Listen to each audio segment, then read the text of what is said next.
Swadika. Kanang mo duty na pero nang hingo ko pa ka. Ako man nag-iwag content. Bastos kayo. Kanang mo duty na pero nang hingo ko pa ka. Wala pa man gud mong driver guys. So may time pang manghingo ko. Anyway, kadali ra jud na nata sa school. So before mo duty, perma sa ta. At kani siya, oh hi Teacher Chovy. Sabi niya, bago na daw yung buhay niya kasi tigdadalawa na yung bag niya.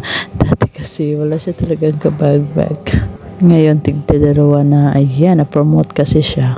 Anyway, for today, meron lang kaming swimming class. So ayan, swimming class sa mga bata, lipay-lipay sila. After mag-swimming, kainan na. Ito pala yung menu for today. Tapos, ito talaga yung pinaka-paborito kong pagkain sa school. Sobrang sarap nito.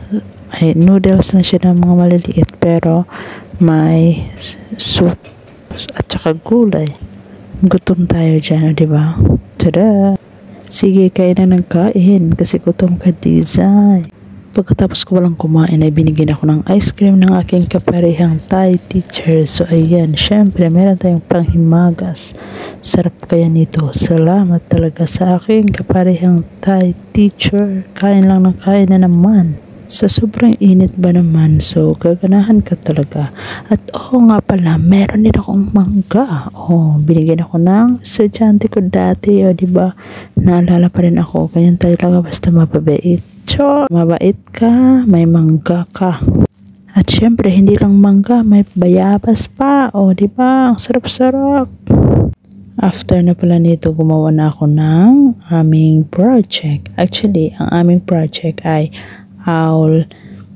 So, gagawa ako ng art and craft na owl. Gawa sa paper plate. Abangan nyo na lang po. Inuunti-unti ko lang siya at ipipresent ito pagkatapos ng aming summer class. Sa Friday namin to gagawin ng mga estudyante ko. Pero anyway, yun lang po mga kalaganapan today. Thank you so much for watching. At siyempre, uwi na. Kapunaka!